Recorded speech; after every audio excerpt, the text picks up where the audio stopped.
Good morning, ladies and gentlemen. Once again, I am Victor Michael Vincent Jr. I am your reentry expert, and I got a story to tell. I had a conversation today that really baffled me.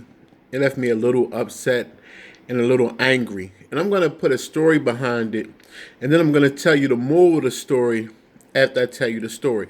And I'm kind of making this up as I go along, so just bear with me. There was once a great king of a land, and he gave one of his subjects dominion over the land.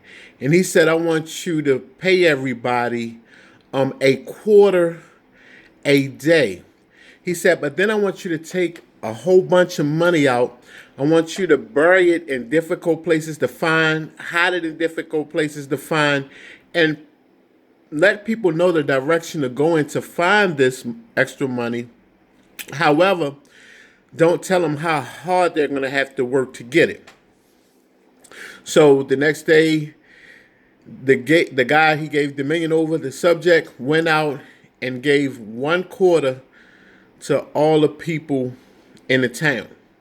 And then he proceeded to tell them, like, well, I have money stashed in all these different places. And it's going to be hard to get it. You're going to have to work hard to get it. And I'm not going to tell you how much it is, but it's up to you if you want the extra money to go out, get it, and find it. Well, it's funny because most of the people in the town were like, hey, wait a minute. You can give me a quarter just to show up here every day? He was like, I sure will.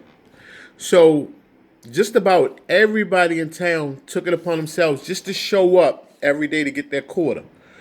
Well, it was one or two that ventured out to find that extra money. And eventually, after a year of doing this, those two men became real rich who went out and found that extra money and didn't need to show up to get quarters every day. They had all the money they could ever need or ever want. And then the people who had taken the opportunity just to go and get the quarter every day were upset, envious, and felt a lot of envy for these rich people. And I'm telling you that story is because I had a conversation with somebody today, and it made me realize this is how this person has lived their life. They have accepted what was easiest given to them. See, that's what we do as people. We don't want to work any harder than we have to get what we want, but we expect success.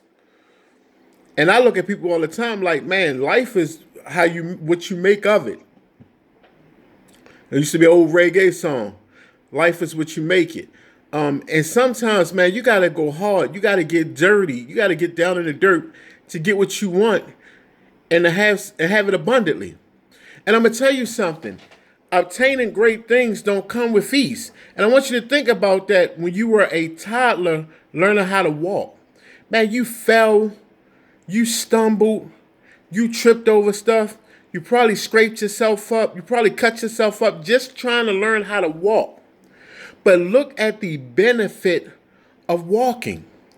But see, you had to go through all that tripping, falling, bumping, falling on your rump, on your head, tripping over stuff. You had to learn all of that stuff before you can learn how to walk. And once again, there's nothing greater than being able to walk. So once again, I see people that are angry and upset every day at everybody else, and it's your own fault. It's your fault that you took the easiest route to get what you needed. Great people go through great lengths to achieve greatness. Athletes work out hard to be the best at what they do. Rappers and singers go out and continuously. Comedians tell you all the time. Tyler Perry told you about being homeless. Steve Harvey told you about being homeless, sleeping in the car. These guys had to go through it to achieve success. Oprah tell you some ugly stories about some of the things that she had to go through to get to where she is. Jay-Z the same.